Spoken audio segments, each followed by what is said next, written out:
Ya,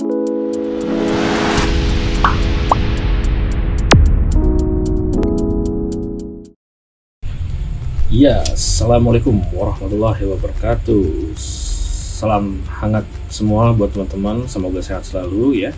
Balik lagi di channel sederhana saya, di mana channel ini akan banyak membahas mengenai digital transformation ya. Salah satunya yang akan kita bahas pada kesempatan kali ini adalah melanjutkan materi yang sebelumnya ya. Kita masih akan berbicara mengenai website di sini.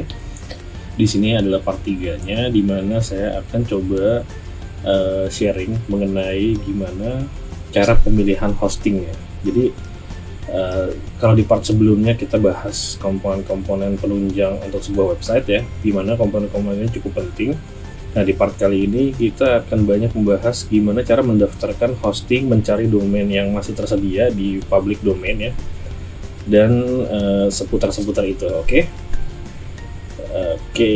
nah, kita masuk materi ya guys. Pertama, kalian cek dulu service provider yang kalian mau gunakan ya. Jadi kalian mau hosting website kalian di mana. Nah, dalam kesempatan kali ini saya coba pakai hosting langganan saya ya. Bukan berarti saya mempromosikan hosting ini ataupun saya salah satu agent dari hosting ini, enggak ya. Saya hanya sharing berdasarkan pengalaman ya. Di sini kebetulan saya gunakan Rumah Web ya. Rumah Web hosting. Karena memang saya ada ngerjain banyak project di sini ya. Jadi ini websitenya Rumah Web. Kalian mau pakai hosting atau mau pakai yang lain terserah gitu. Tapi saya terserah aja, saya belum pengalaman pakai hosting selain Rumah Web ya. Nah, sekarang langkah pertama adalah kalian cek dulu domainnya. Jadi setelah kesempatan yang sebelumnya kita ngomongin mengenai domain dan hosting. Nah, sekarang gimana caranya kalian membeli sebuah domain ya. Ini contoh aja ya, domain yang saya sedang cari mungkin Bengkel Tekno ya, cari domain. Oke, ya keluar tuh domainnya available di mana aja. Nah, ini bengkeltekno.com available, harganya 135.000 per tahun ya. Ini baru domainnya aja teman-teman ya. Jadi kita beli nama lah, berkata kita beli nama, harganya segini, belum termasuk sama sewa servernya ya, dalam hal ini hosting ya. Ini adalah domain-domain yang tersedia ya, ada com, ada id, ada net, ada xyz, ada online store dan lain-lain sampai bawah ya, kurang lebih tersedia semua ya. Berarti belum banyak nih yang pakai Bengkel Tekno nih. Nanti saya coba ini deh.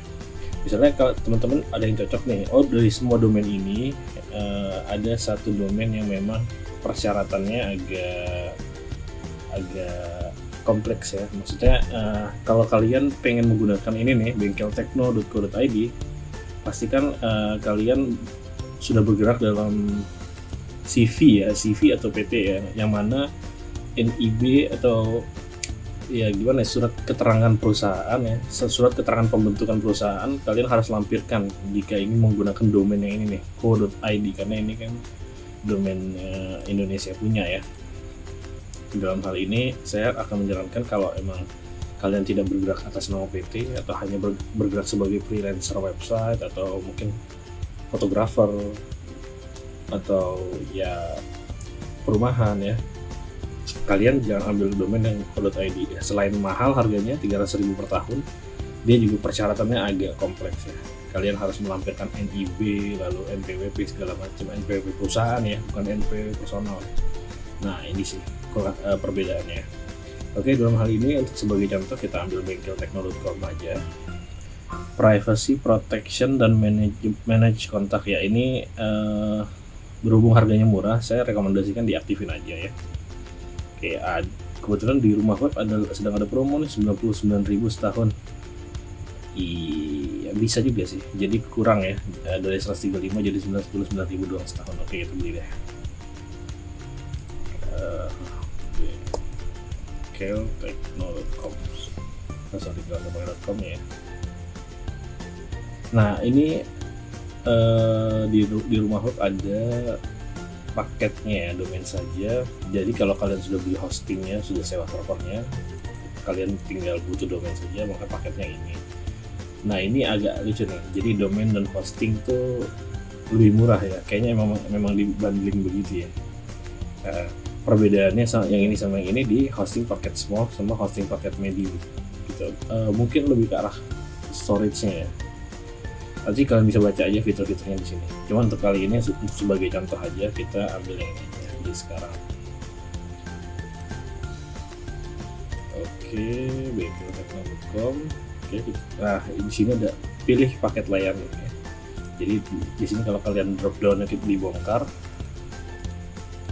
nggak bisa dibongkar ya. Karena ini the package mungkin ya. Tapi harusnya bisa kok, harusnya bisa kok. Iya, ini dia. Nggak bisa dibongkar ya. Karena ya, ini karena ada package itu ya. Nah ini harusnya bisa sih. Ini ngebug sekali ya. Pokoknya gitulah. Nanti kalian bisa drop down di sini hosting murah dan lain-lain, ada paketnya biasanya. Ini kayaknya browser problem dan browser issue deh.